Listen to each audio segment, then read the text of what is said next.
to LMR Live. It is fall, it is September, it is season 13 of this show, and it is episode 50. Can we believe it? 50! What? Something? 50! So today is pretty special because we are anchored with one of our very own, Dr. Philip Snyder. You know, I get to interact with Philip on various capacities within the department, but it's so special when we get to put the spotlight on one of our own. In a moment, he's going to come out here and we're going to get to dig deep into activities and things, and also with colleagues of Philip. So how exciting that we're celebrating one of our own. What do we do with LMR Live? What do we do with LMR? We take education and we take entertainment and we merge them together to what? Edutainment! Yes, I love it. We are on the same page. So let's talk a little bit about Philip. Get to know Philip Snyder. Philip is an educator, flutist, composer, and administrator currently working, as I said, here at the University of Mississippi as an instructor of flute, and is associate producer at the Spoleto Festival USA. Philip is interested, and I love this, in experimental pursuit of music performance as a process, seeking to find agency within the entire musical event and treat each performance as an act of discovery. I love that and can't wait to talk to him about that. Philip is the founding member of the North Carolina Contemporary Performance Ensemble Earspace, one half of the experimental duo If Else, and a founding member of the flute quartet Eudaimonia.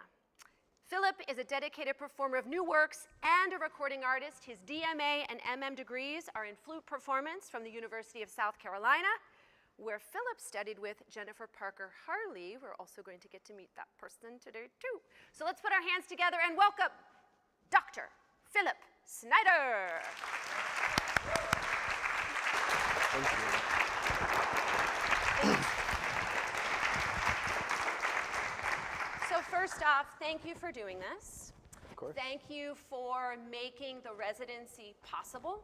Thank you for letting our space be a place that we're going to talk about things. And tomorrow night, the performance in that auditorium at 7:30 p.m., free and welcome to all. So I really mean that to start off. Thank you. Yeah, thank you. So we're going to go right to our first segment, which is Truth Be Told. And Truth Be Told is inspired by Marcel Proust. We're going to ask you three just sort of quick dive in their questions, okay? Let's do it. Let's see what comes up. It disappeared. What are you currently reading? I currently am reading a novel by Ocean Vuong. We're going to give it another take. There Great. we go. It is his latest novel. He's a queer Vietnamese writer who had a really inspirational set of poetry called Night Sky with Exit Wounds that I really loved when I first picked it up. And this is his second novel now. And his prose is just really beautiful, and he brings us into this like small town story of a person who really like is trying to find their way in the world, and it's really amazing writing. Fabulous. How far into it? Are you done with it? Are you midway? I'm like halfway through. Halfway. Yeah. All right. All right. Well, if we want to join Philip on this reading adventure, it is not too late. Yeah. All right. Let's go to the next question.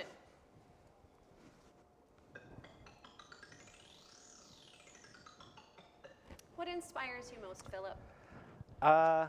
It's hard to pick one thing. I think in general, though, curiosity inspires me. When I see other people moving through the world, trying to figure out their way through it, I just get really inspired seeing the different ways that people choose to form their lives and their paths. And I think this is something that my flute quartet that you're about to meet talks a lot about. And so I'm really inspired by all of them and watching them move through the world curiously. That's beautiful. Yeah, thanks. Love it. Last but not least, our third question, or inquiry, I should say. What would be your dream place to travel to or visit? Yeah. when I was in grad school, I had a travel grant to go to Japan and study the shakuhachi flute, which is a bamboo flute that has inspired a lot of the flute repertoire, contemporary flute repertoire that we have. And I would just love to return there. I had a very short amount of time when I was there and a very specific set of things that I wanted to do there. So I'd love to go back as a tourist. Making a note. I like this. Yeah. I like this. Very cool. So just to talk with you a little bit about your journey, how did you choose the flute, or did the flute choose you in some way? Yeah, the flute, it does feel like the flute chose me. My mom tells me that I took Kindermusik classes when I was, it's a program for young, really young people. Anybody in here done Kindermusik? Just curious. No? Yes? One, okay. Yeah. So apparently my teacher played the flute and would bring it in and play for us, and I have no memory of this, but all I can remember is being in 5th grade when we got to play the recorder and trying to play the recorder like this because I really wanted to play the flute. That's so funny. And I don't know what, I really don't know what drew me to it. I was actually very bad at it when I got to 6th grade and picked up the flute. I was last chair of my middle school band, but I really wanted to play it for some reason, so I just kept at it. No, that makes me think so many times when they're deciding or introducing instruments, it gets prescriptive. I love hearing that it might not have been the one you were the best at initially, but it's the one you wanted, and because of that, you were willing to work at it and go. Yeah. It's pretty cool. So, who were your earliest musical influences? I mean, you shared a little bit, but is there a certain person who really just kept fostering your love for it, that you were close to or distant, whatever? Yeah, I mean, like many of us, I had a band director who was also a flutist in high school and a band director in middle school. Mr. Capps was my middle school band director, and Miss Quigley was my high school band director. And they were, Mr. Capps is still a band director on 30 years now or something like that. Which school? A.L. Standback Middle School in Hillsborough, North Carolina. Got it. And they were very passionate, obviously, and so I think that they were always asking for the best out of us, for sure. So I think that was really helpful. And for some reason in this small town in North Carolina, I had friends who came up through band with me who went to Oberlin and Juilliard and things. So for whatever reason, it was just a group of us were really challenging each other to be better. But yeah, I think musically, I loved Pink Floyd growing up, and the guitarist in Pink Floyd, the current guitarist, not the original, is a big musical icon of mine. And I can remember memorizing the guitar licks and knowing how he was bending the notes on the guitar and finding different timbres with effect pedals and things like that. So that was really inspiring. And I'm a big fan of the band Jethro Tull, which has a flutist. It's a rock band that has a flutist as its singer/flutist front person. Yeah. And I saw him in concert when I was 13, and I was trying to emulate his sound, which is what turned into sort of an inadvertent study of extended techniques on the flute that has turned into a lot of my current practice. That's pretty cool. Have you ever done a recital or concert sort of inspired by Pink Floyd? Yes. Yes? I did it when I was learning how to use Ableton, which is a digital audio workstation. I made my own arrangements of flute and electronics of some Pink Floyd songs. Cool. And did a concert in a local bar in Columbia. So You need to do that again. Yeah, So, correct me if I'm wrong, your training's been in the South, you're now working in the South. What really connects you to the South? And is that an intentional choice on your part? Is it happenstance? What about that? Yeah, and I've lived in New York as well, but I grew up in the South. I feel at home when I'm here. The sound of cicadas and the frogs at night really is one of those sounds that draws me back to who I am. And I feel very strongly that there is a lot of a lot of America's history is here, and a lot of America's culture is born here. It's not an area that has like a major metropolitan area to the same extent as like the Northeast or the West Coast or the Midwest even has Chicago. So I feel very strongly about creating cultural experiences and artistic experiences here in the South because this is where I'm from, and I think there's a lot of creativity here that is untapped. I love how you just explained all that. That's fabulous. So we always have a segment on the line where sometimes people tap in with us or we collect questions, and I have a question from Helene, your student, who wanted to ask something. So what was the most motivating what has been the most motivating factor in your musical journey? Most motivating factor? Most motivating factor. I think two things that are on extremes of that, maybe. One is the three people sitting over here that you're going to hear about, because they, at some point believed in me. And I think that's one of the things you need in this world, and it's such a critical sector that we need those people in our lives. I'm not going to look over there because I'm going to start crying talking about it. And Shut up, Jennifer. It doesn't take much, right? But as Mike said, we're allowed to laugh, cry, whatever. So. But the other thing was like a lot of rejection. Yeah. There was, when I was in grad school, we had a challenge one year to collect as many rejections as we could, because that's kind of like what this is, like what this thing is that we do. And each time I was rejected something, I applied to a competition, or I applied to a school, or I applied to a summer festival, or a job, or whatever. Each time I sort of go through this like, well, I'm terrible and I should quit, and then that over time turns into, well, like maybe I could have done this better, which turns into, here's how I could have done that better, here's how I could improve my practice, here's how I could do, something a little bit more meaningfully or deeply, or create space for doing this particular activity. And so over time, all of that, that kind of stages of grief kind of thing, where you're going through and you're sad about it, but then you accept it and you move forward with it, and having that be information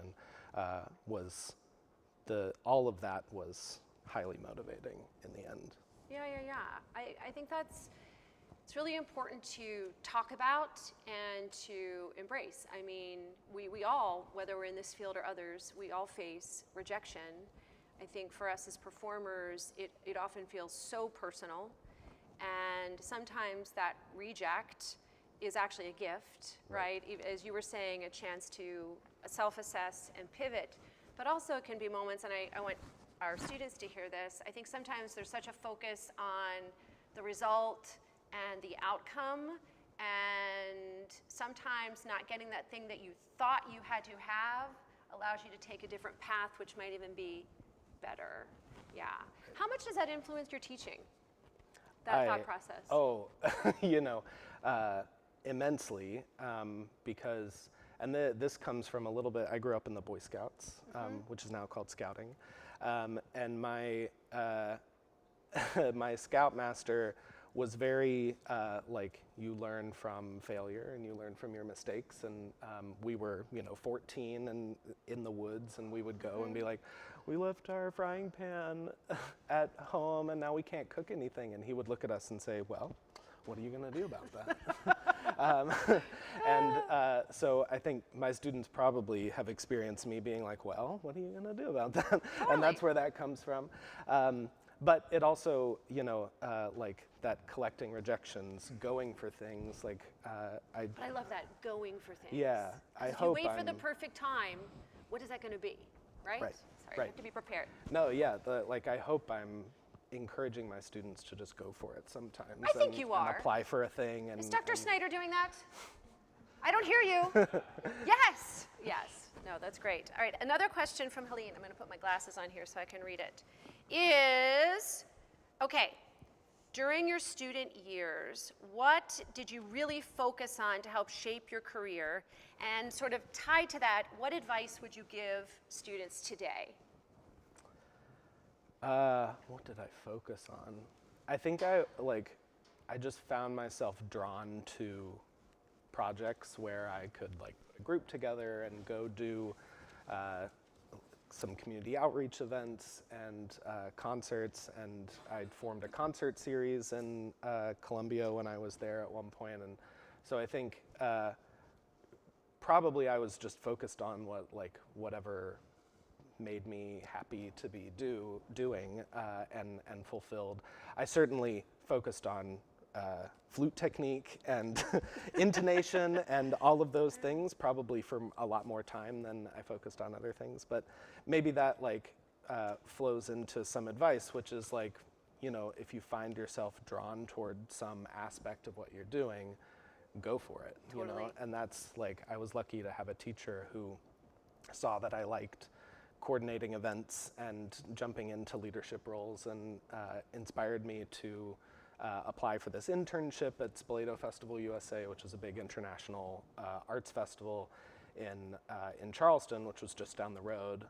And I got an internship there and went back for a second summer. And then when a full-time job came open there, I applied to it and did that for a couple years. And I'm still working with them, even here remotely, to put together their programming and support their classical music. So that's a source of income for me now. Right. So that thing that was a passing interest, I have a really fun time coordinating flute fairs on the fly as my first semester in Columbia. But I knew I liked that work, and so I sort of, as I gravitated more toward it, now I get to coordinate all the logistics and the sometimes grant writing and making the thing happen for my ensembles as well. So. We always say it's a mosaic career, Yeah. and how do you build that and sustain that? And I think you really embody that. Thanks. One last question I want to go into before we bring the rest of the quartet out. The group Earspace, and I want to bring that up just because later this year, Earspace will be on campus. Can you just share a little bit about Earspace and what you're going to be doing, just so everybody knows? Yeah, so Earspace is a mixed instrumentation group, not a flute group. It's flute, clarinet, oboe, violin, viola, cello, 2 pianos, percussion, and conductor. And we met in undergrad at UNC Chapel Hill, and then each of us went off to grad school somewhere and brought another member back to the group with us from grad school, and that's how we kind of formed. But being formed in North Carolina, we focus primarily on contemporary music and pretty thorny modernist contemporary music, the kind of thing where you need a conductor because you're going from 1918 time signatures to 6/15 time signatures, that kind of thing. So and nested triplets and quintuplets inside of that. So hard to do without a conductor. But being from the South, we have always been interested in kind of supporting artists from the South and engaging art spaces here. And the piece that we're going to play is a chamber symphony by the same composer, actually, that you're going to hear tomorrow night, David Kirkland Garner. Well planned. Well planned. And he is from Atlanta, so is also from this region, and has done a lot of archival research work on the music from this region. And so the chamber symphony that he wrote it for a much larger group, and then we commissioned a condensed version for our instrumentation.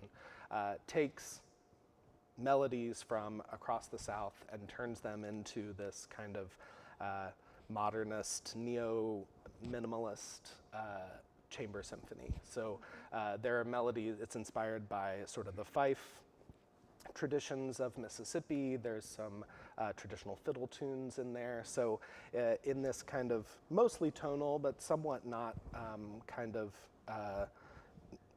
minimalist, repetitive vibe, all of a sudden some fiddly tune will emerge from it and then go back into the texture, and then another movement comes and there's another folk song and then a reference to fife playing, and so it's a really cool piece.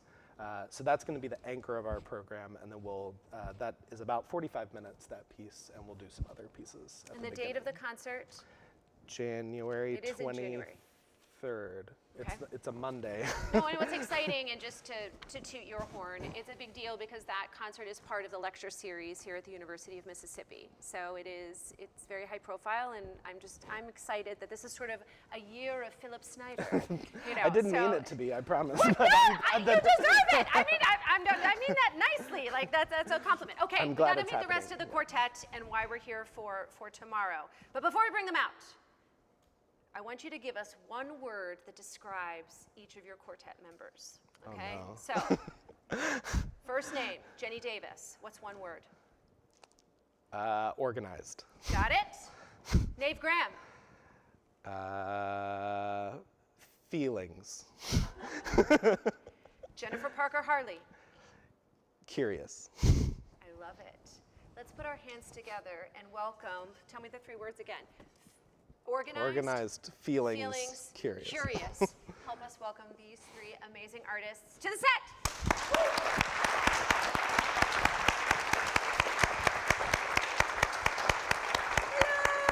Hello. So we have Jenny, we have Jennifer, and we have Nave. Well, wonderful to have you back, Nave, and wonderful to welcome both of you to campus. Thank you for being here for the quartet performance and all the things that are happening. I just want to dive right in. How did this group come to be?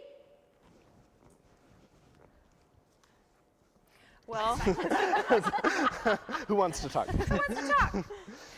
so I teach flute at the University of South Carolina, and I've been lucky enough to teach all three of these people. And through the years, we discovered a lot of common interests, and as they have graduated and gone on to have these wonderful careers, you know, the teacher-student relationship changes. Now they're my colleagues, my friends, my family to a large extent. So, Totally. So I don't remember the exact origin of the group, but you know, that's. I think it was probably related to something about using music as a means of meditation, and that led Philip to write a transcription and arrangement of Brian Eno's work, Music for Airports, that we played actually here on campus. Oh, right, that was here. Yeah. It started here. Yeah, and I think it kind of grew from there. Yeah. So what was the year that the group first launched? I think we did, what year was that? 2023. 2023. Okay. And I think we recorded here, but we didn't actually perform here. We recorded here and then performed in Memphis at Crosstown, where Jenny was working at the time. And then we also did that piece at the airport on that stage that We they did have. it at the Memphis airport. That's awesome. And we played it in Phoenix, Oh, Arizona yeah. at the Flute Convention. Yeah. So where do you predominantly meet up since you are in different places? Is there a certain hub you go to, or do you share? How is that determined? I feel like it's been here the most in Oxford, but Memphis. So since Philip's here, Jenny's in Memphis, I'm in Arkansas. Between the three of us, we're all like 3 hours apart. And then Jennifer is in South Carolina. We did one project in Columbia where we recorded that trio, the 60-second trio. Right. So I'm curious, from the three of you, your former professor, now colleague, how is that? How is that? Is it ever in your mind still that, you know, professor versus colleague? I don't know. I'm curious about that. I want to know, because I mean, it happens all the times, right? Even myself, my professors and mentors, I could never bring myself to call them by their first name. Like, and it would always turn into this argument. Not all, but there were several. And then there are some where you finally, you know, you sort of go over that bridge and you're like, okay, I can accept this. We are, you know, we're equals here, right? But it's different. Or maybe I'm alone. I don't know. Nave, Jenny, Philip. My experience was a little bit like there was a kind of natural crossfade because I did my master's and DMA, and so I really was like in Columbia for like 6 years. And as my DMA progressed, you know, when we get into like year 5 of having lessons, it's kind of like, okay, well, hey, what's up? You know, like you're no And longer you were ready like, to just shove them out the door. Oh no, if I could have a little town made up of all my former students, I would be in heaven. Pretty awesome. It would be. but then I shifted to a staff position at the school as I was graduating. So it was kind of like, we kind of became colleagues that way, but we were already like, you know, we would schedule my lesson right before lunchtime so that we wouldn't spend my lesson talking. So how did you decide upon this name for the group? I mean, it's a Greek origin word, yes, and I mean, I'm curious how y'all define it. Is it happiness? What is it? So I think it was me who suggested it. Yes. So we Came all from feelings. from feelings, exactly. And we all are also really into meditation, into mindfulness and Buddhism, Eastern philosophy.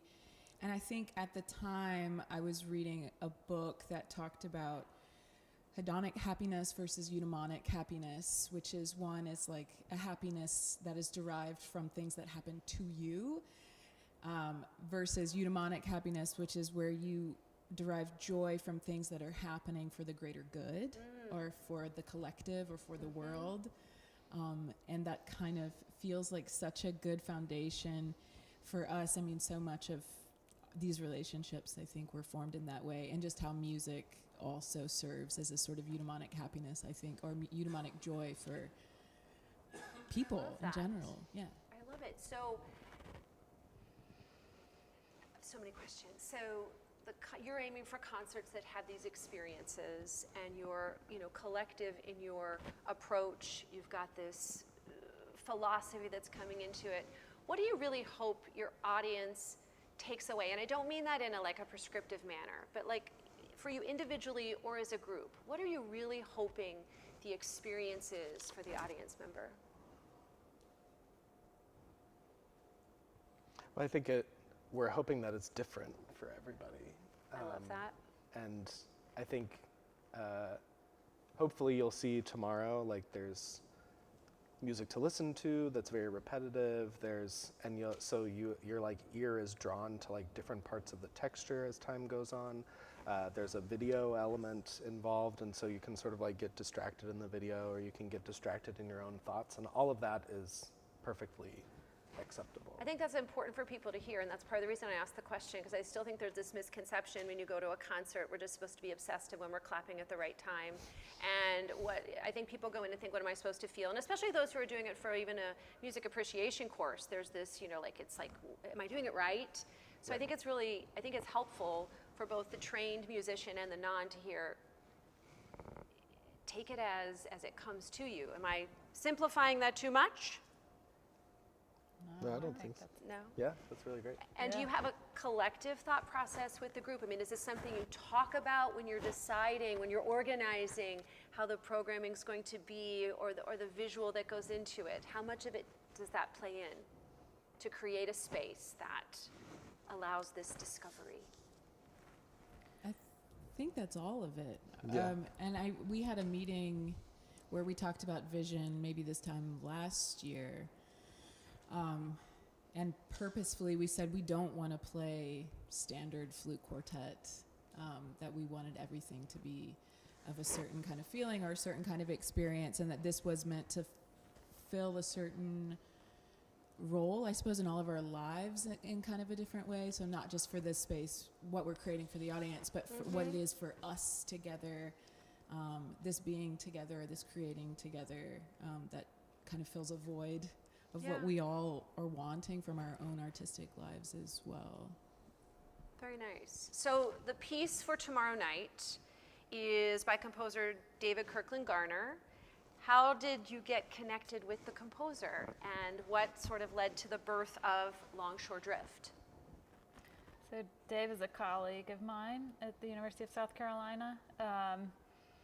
again, it's hard to remember the exact origin of these things, Yeah. but he's very into minimalism, and about a year and a half ago, he wrote a solo piece for piano that's a concert-length minimalist piece with video that he had created, and the experience of that was really wonderful for me. Of course, I can't speak to anyone else in the audience and their experience, but I think collectively there was something that happened. So much, our attention is so fragmented now in Yes. society. And to be in a space for an uninterrupted length of time, like an hour, it's unusual and can be calming. You can run the gamut of emotions sitting there in an hour, but we have to be with ourselves and with what we hear, and not with the electronic devices that kind of take a lot of our time. So this experience of Dave's piano piece was really wonderful for me, and then we started, I think Philip was also having conversations with Dave, and I think it kind of grew out of our interest as a quartet and Dave's interest as a composer. Yeah. And he taught a class called Minimalism that Jenny and I took. Okay. And most of the class consisted of us putting on albums like Philip Glass and Steve Reich and composers like that, and walking around campus, listening to them together. So that was like a good portion of the class. We did like read articles and things like that. But it's important to experience, and even to your point about disconnecting from the other things and being present in whatever that present is. And that's something, I feel like I'm old enough to say, it's not something that's just commonplace anymore, right? It has to be so intentional and carved out. So that assignment, in my mind at least, makes great sense. Well, and it seemed like the memory of doing that really resonated with what we were talking about with the group of have some time where your music is causing you to have this moment, right? Like it's not like you're necessarily listening to every single note that's happening, but it's for whatever reason, music is a thing that we can do that has enough abstraction in it that it can inspire us to hopefully new modes of thinking and new perspectives, and that come from inside, right? Like that aren't like, you watch a movie that has a plot, right? You're getting that plot. Not to say that that's bad or anything. Right, but it's that's just different. Like, that's an experience, right? But yet, and correct me if I'm wrong, longshore drift, right, it refers to the process of erosion that shapes the coastline of the southeastern United States. And it's very intentional in what the composer is trying to convey. Not that it's prescriptive in how it's taken on, processed, but coming with a very specific point. Can you go into that at all about just sort of the motivation behind the piece?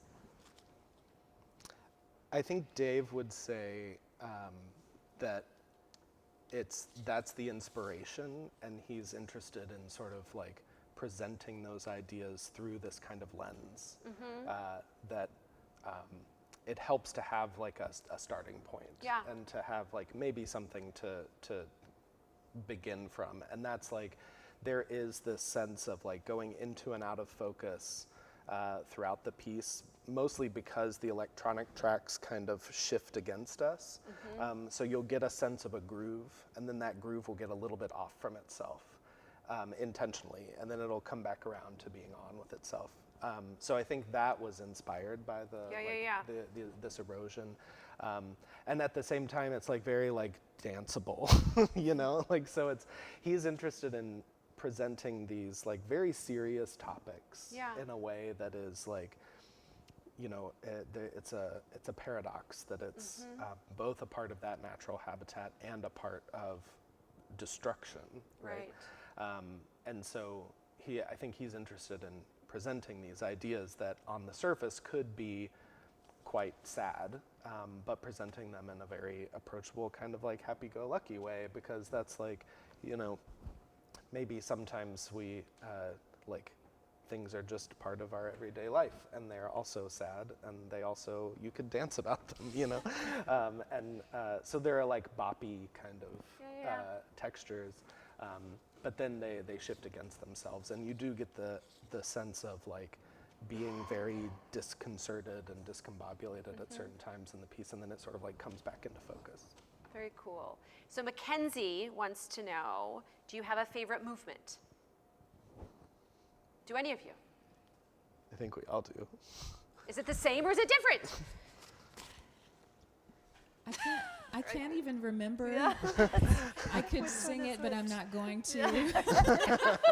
And I also know I have a not favorite movement. It's not that I love listening to it, but playing it playing the piece in general is like, it's a rigorous event, and I am exhausted every time we play even just a movement, because there are no rests. Yeah, it's an exercise in concentration, not to mention, you know, the physical act of playing 3 different flutes, because or 4 different. I think it's just 3, yeah. Piccolo, C flute, and alto flute. So does anyone want to reveal they have a favorite movement, or no?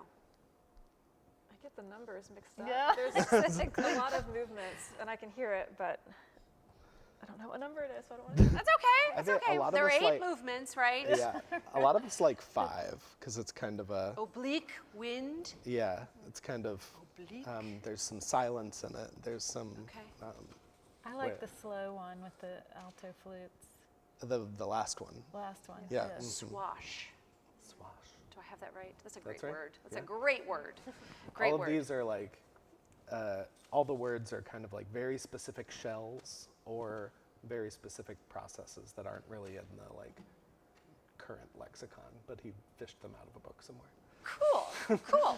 All right, I want to get you guys a little fired up here. We always play a game on LMR Live, so I just want to bring out sort of a different side of these folks. I know we've got the Zen going on, but we're gonna fire it up a little bit, and we are going to get into most likely to. Let's shift.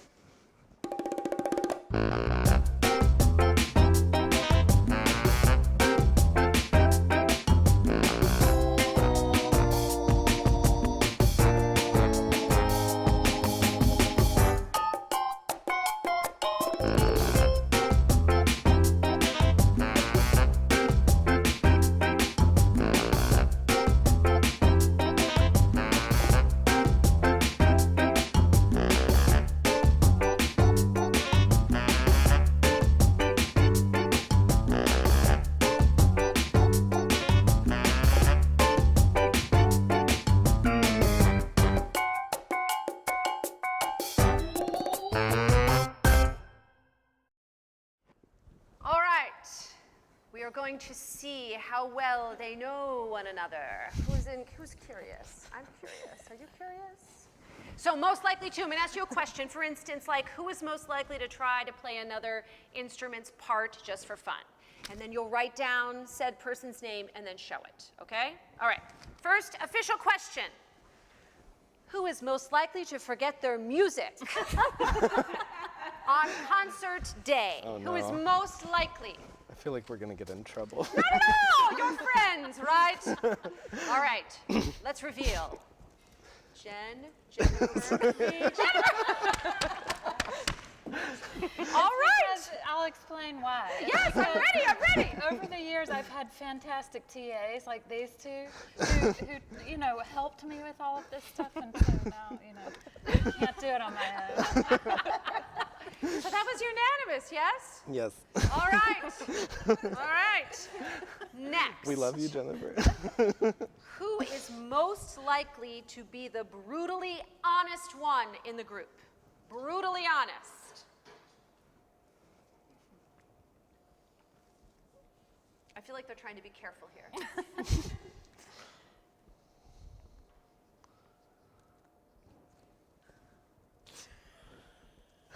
I feel like there's going to be like pictures on yours, Nave. All right, let's reveal.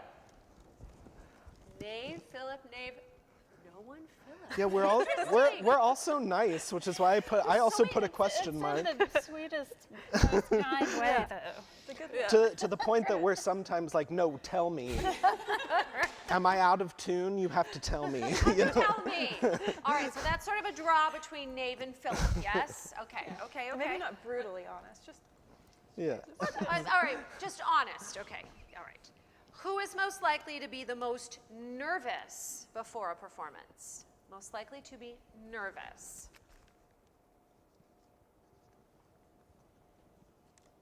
They're very serious about these questions, which I respect. Thoughtful. I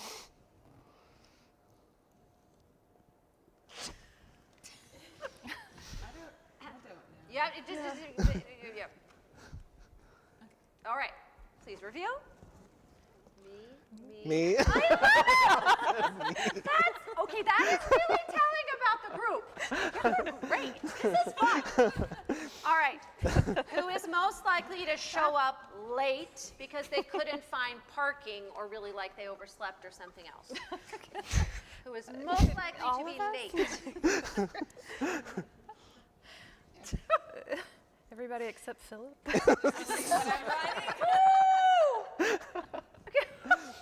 All right, let's see. Everyone but Philip, not Philip. Oh my gosh, you guys are hilarious. I can't get them to pin down on these points. Dear Lord. All right. Philip is the reason we work. Got it. All right, last question. Who is most likely to play a wrong note confidently and not, I'm going to reword this question or else they're not going to answer it because it says blame it on interpretation. I don't think they'll blame it on anything. So who's most likely to play a wrong note confidently and give it another reason?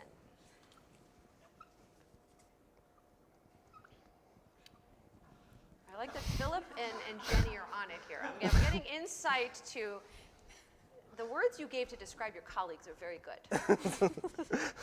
I love it. This is hard. I know. All right. Review, please. I said we don't play wrong notes. Oh! Nave, Jennifer. All right.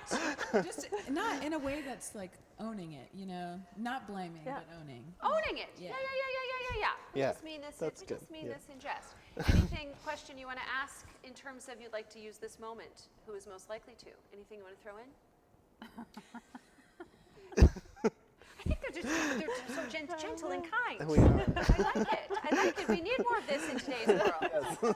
All right. Well, in a moment, we're going to come back and introduce two of the team members. Before we do that, I really want to put a plug on that tomorrow night in that auditorium at 7:30, these four amazing artists are going to be performing, and it's an opportunity to experience a work in your own way, to unplug from the outside world. I'll go so far, and correct me if you don't like this, to be communal with your fellow humans and embark on a journey.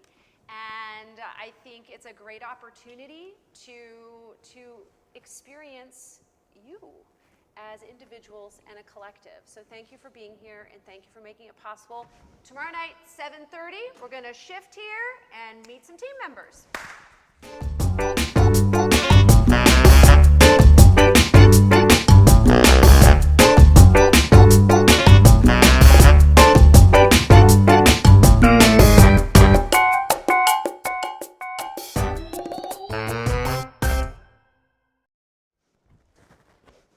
Are we back?